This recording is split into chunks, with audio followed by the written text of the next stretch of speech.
Sometimes, a person will even consciously make a choice that harms themselves just to prove that they are free.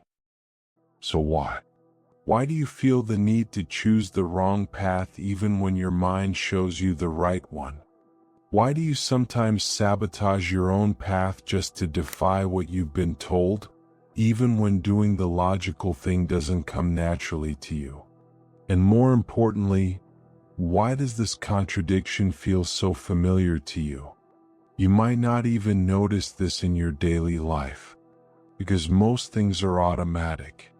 You wake up in the morning, do what needs to be done, follow the rules, and flow within a routine. From the outside, everything looks normal. You might even seem in control. But inside, there's something else. Something quiet but restless.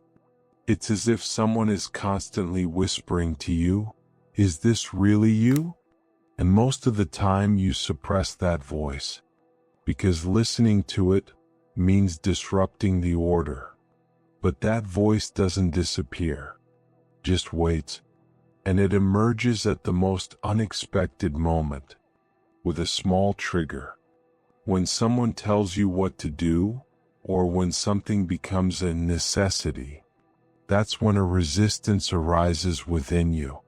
It's not logical, it's not necessary, but it's very real. And most of the time you can't explain it, because from the outside it looks ridiculous. But it's not just nonsense. It's the need for something inside you to say no. Right here lies a truth that most people skim over on the surface but is actually profound. You're not just someone who follows the rules, but you're also not just someone who breaks them. You carry both at the same time.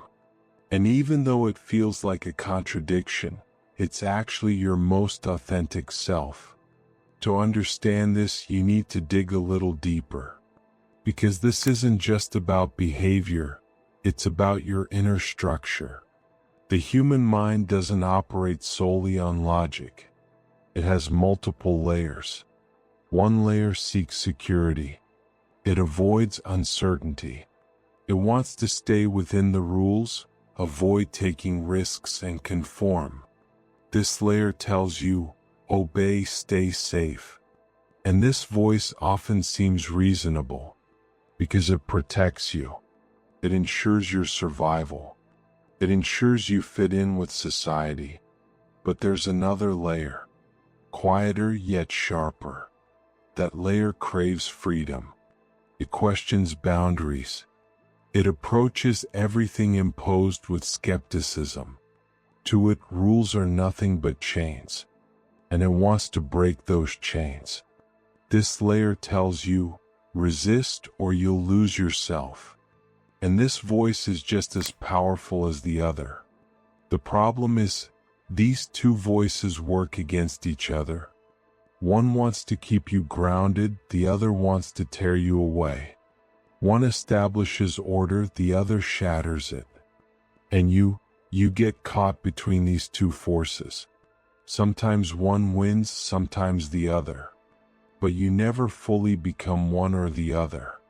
And that is precisely why, every time you try to understand yourself, you are actually looking at a battlefield, yet you often dismiss it as my indecision. But this is not indecision. It is two different sides struggling to survive at the same time and pulling you toward two different realities. One promises you peace but demands silence in return. The other promises you freedom but takes your comfort in exchange, and every day, without even realizing it, you make small choices between these two, not sending a message, not voicing an opinion, or, on the contrary, speaking out at an unnecessary moment. And none of these are random. They are all small reflections of these two structures within you. And the truly unsettling thing is that you often don't even realize you're making these choices because your mind makes everything seem logical to you. When you comply, you label it maturity. When you resist, you mistake it for character. but in reality both are often automatic reactions, and nothing automatic truly belongs to you. That's why sometimes you feel a strange emptiness after doing something, as if you've done the right thing but something is missing inside, or conversely, you've done something you know is wrong but feel a strange sense of satisfaction. Because the issue isn't about right or wrong, the issue is whether that choice truly came from you, and as long as you can't make that distinction, no matter which path you choose, one part of you will always feel incomplete, which keeps you in a constant state of restlessness. From the outside, it may seem like your life is moving forward, but inside, something is constantly shifting. You can't feel fully at home anywhere because you aren't actually a single identity. You aren't the fixed, clear, definable structure you were taught to be. You are a system where contradictions coexist, and this system is nourished not by clarity but by awareness. But awareness also comes with a price. Because you can no longer deceive yourself. You can no longer get by saying, "This is who I am." Because you know that most of those things you call, "This is who I am," are the result of repeated behaviors, learned patterns, and avoided confrontations. And the moment you see this, you can no longer think the way you used to, because you begin to distinguish between those two voices inside you. You notice that when one speaks, the other falls silent. When one calms you down, you feel the other tensing up inside, and at this point, life doesn't get easier. On the contrary, it becomes more complicated because now you have to make a choice, but this time it's a real choice. Consciously choosing one side and accepting the consequences of the other. This is the point most people run away from because at this level, excuses no longer work. There's nothing concrete left to blame. Neither society, nor people, nor the past. Because while all of these can influence you, the final decision is always yours. Facing this reality is unsettling, because suddenly you realize that many of the recurring patterns in your life were actually your own choices, but you didn't see them as such. You simply assumed they just happened. This realization is heavy yet transformative because now you see the cycle. First you adapt, then you get bored, then you resist, then you get tired, and you adapt again. If this cycle feels familiar to you, it's no coincidence. It's the result of your mind's effort to protect itself while simultaneously expressing itself. But there's a huge difference between staying trapped in that cycle and seeing it, because the moment you see it, you can no longer continue in the same way. Something must change, but this change doesn't have to be dramatic. It often begins in very small moments, not responding to someone immediately, not suppressing a thought right away, or not resisting just for the sake of resisting. These small pauses are more important than you might think, because in those moments, you step outside your automatic reactions for the first time, and a space opens up between those two voices. That void is your true space, neither completely compliant nor completely defiant, but the part of you that observes and chooses. Yet even recognizing this space requires courage, because nothing there is predetermined. There's no rule telling you what to do, and there's nothing you simply have to defy.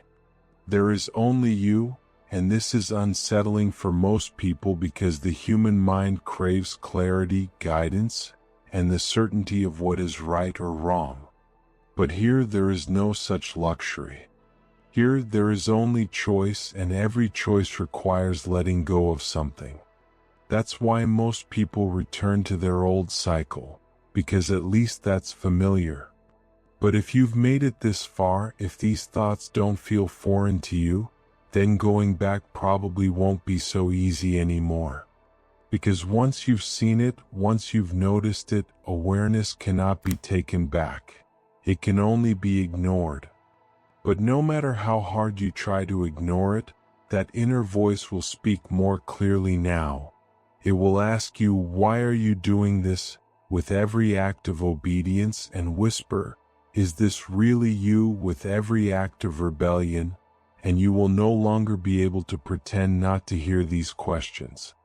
It is at this point that your life begins to change slowly, though from the outside it may seem as if nothing has changed, because the real change is within, in the quality of your choices, the depth of your awareness, and most importantly, your honesty with yourself. And perhaps the most unsettling truth is this: you begin to realize not how free you actually are, but how much of your life has been lived on autopilot. This awareness empowers you, yet it also brings a burden, because that old comfort is gone. But perhaps true freedom was never comfortable. Perhaps true freedom was hidden precisely within this discomfort, in staying constantly awake, constantly questioning, and never fully taking refuge in any identity. And now the real question is, do you truly want to see this, or do you just want to feel it for a while? If you've started to notice this, don't miss this detail. Even the moments you think of as rebellious might not be entirely free. Because most of the time that rebellion you speak of is a reaction. That is, an automatic response to something imposed on you. This isn't freedom. It's just obedience turned upside down. You can observe this within yourself. When someone says something to you, if you reject it simply because they said it, that's not your choice. It means their influence is still over you. It's just shifted direction. But control is still outside of you. This realization is a bit unsettling, because it shows you this. Perhaps many of the things you've said, "This is who I am," up until now, weren't actually yours. They were just reactions, just habits, just invisible influences. And at this point, a person begins to ask themselves this question: so then, who am I? There's no clear answer to this question, but the question itself changes you. Because once you start asking it, you no longer live on autopilot. You no longer just play the roles assigned to you. You begin to observe what's happening inside you.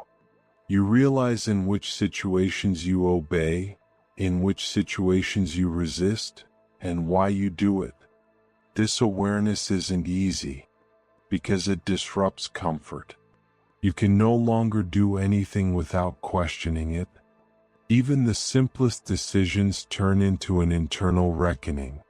But at the same time, this is the beginning of true power. Because most people either obey completely, they follow the rules, don't question, and stay safe, or they completely rebel. They resist everything, but in reality they're trapped in another mold. Very few people, however, see a third path, the power to choose. Choosing isn't just about deciding between options. Choosing is knowing why you choose. It's about hearing both the voice inside you that obeys and the one that resists, and deciding which one truly belongs to you. At this point, something changes.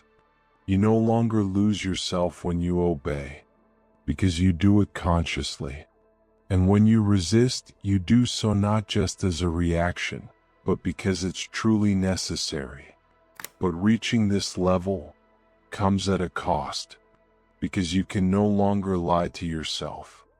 You can no longer escape by saying, "This is who I am." Every action becomes a choice, and this is heavy. Most people flee from this weight, because making a choice brings responsibility, and responsibility is the least discussed aspect of freedom. Now we're facing a darker truth here.